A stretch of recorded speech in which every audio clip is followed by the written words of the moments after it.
Sometimes, the most powerful stories begin in the most unexpected ways. I wasn't looking for a miracle that day. I wasn't even looking for a cat. But fate has a strange way of pulling you toward those who need you most.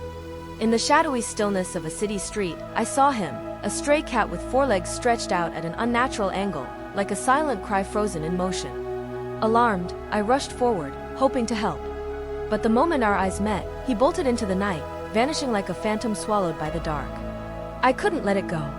Something about the way he moved, strained, painful, wrong, gnawed at me. That night, I scoured the area, flashlight in hand, heart pounding. Hours passed. The city grew quiet, and still I searched, unwilling to give up. Finally, as the first light of dawn brushed the rooftops, I saw him again. We locked eyes for the second time, but this time, I didn't let him disappear. With the help of fellow rescuers, we gently surrounded and caught him.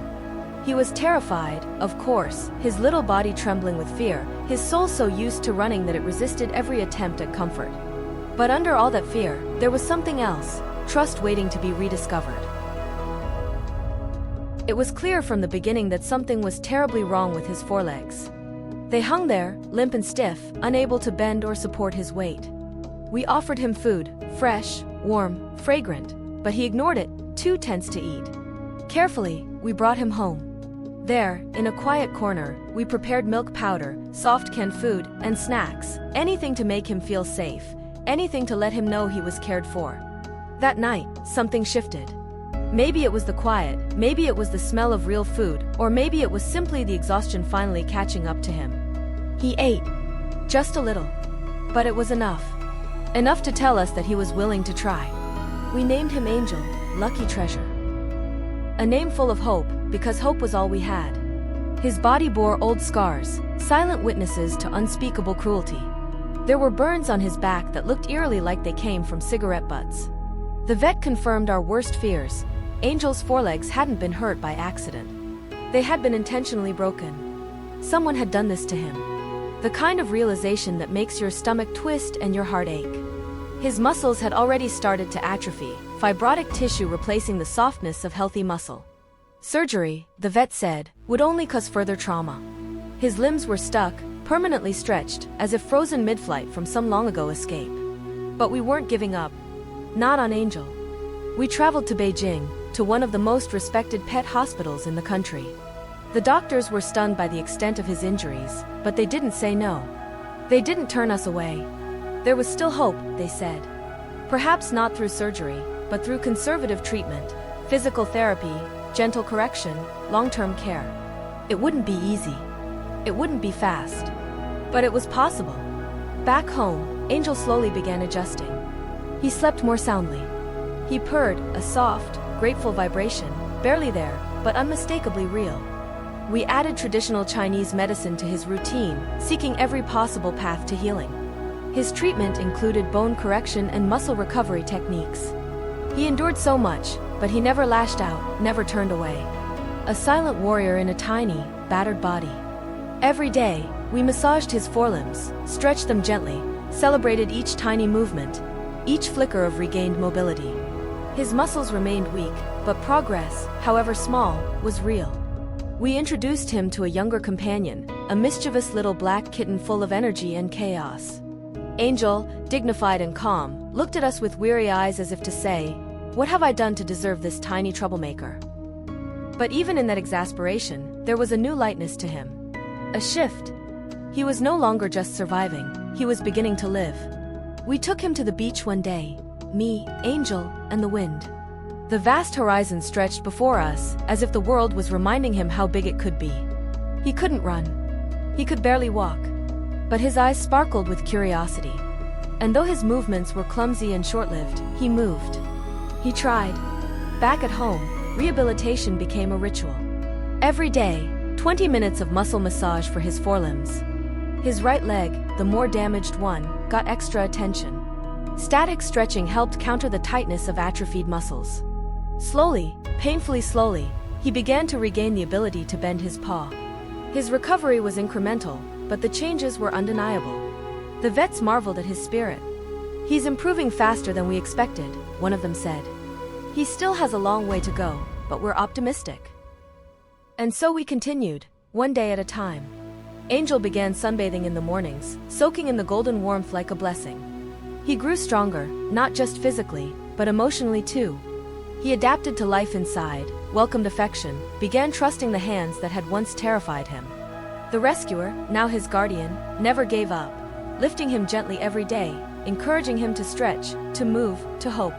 We learned that his injury may have occurred when he was just a kitten. That he had lived an entire year in pain, navigating a world that had been so cruel. But now he had shelter. Now he had love. And now, he had the strength to try jumping.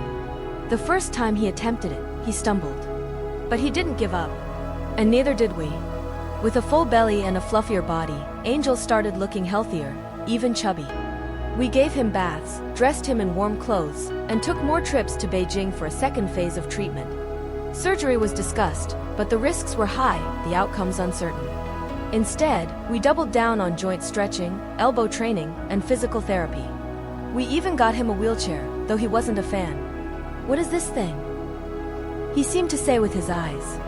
"And why are you making me sit in it?" We laughed, but behind that laughter was something deeper, a fierce commitment to never letting him face another moment of despair alone. Angel's bones, nerves, and muscles had technically recovered. The only barrier now was muscle regeneration. If we could rebuild what had been lost, he might one day walk again. Maybe even run. And if not? Then we would be his legs. Always. Love doesn't come with conditions. It doesn't demand that you heal perfectly. It simply says, "I'm here. I'm not leaving." That's the promise we made to Angel. And every time he stretches just a little farther, takes one more step, or closes his eyes in peace, we know we're keeping that promise. Because love, real love, never quits. In the end, Angel didn't just survive, he transformed. From a frightened stray with broken limbs and invisible scars, he became a symbol of resilience, of hope stitched together by countless quiet acts of care. Each day of his journey was a testimony to the healing power of love, the kind of love that doesn't ask for anything in return, the kind that simply stays, even when things get hard, especially when things get hard. Looking at him now, this chubby, soft-furred little miracle who once flinched at every sound, it's hard to imagine the pain he once endured. His eyes no longer dart around with fear. Instead, they hold a gentle calm, like he's finally learned what it means to be safe. His once stiff forelegs, once thought to be beyond recovery, now stretch, bend, and even support his weight. Maybe he'll never be the fastest runner. Maybe he won't climb rooftops like other cats. But Angel has learned to walk again, awkwardly at first, then more confidently, step by trembling step. And isn't that what life is really about? Not how fast we get there, but that we keep moving forward, that we keep trying. What made the difference in his story wasn't just medicine or therapy or the long hours of physical rehab. It was presence. The unwavering devotion of the rescuers who refused to look away. The gentle touch of hands that once coaxed him to eat, to purr, to trust again. The countless small choices, to wait, to try again, to carry hope even on the darkest days. Angel's journey was long and difficult. But now, he sleeps peacefully in a warm bed, plays with toys like any other cat, and follows his human from room to room, never letting them out of his sight, because he knows, finally, what it means to belong. He was never just a rescue. He was never just a victim. He is a survivor, a fighter, a tiny soul who, despite everything, chose to keep going. And in doing so, he reminded us of something we so often forget, that even the most broken among us are worthy of healing. That no life is too small to matter. That love, when given fully and without condition, has the power to rewrite destiny. So here's to Angel, the cat who taught us that miracles don't always come with flashing lights or perfect endings.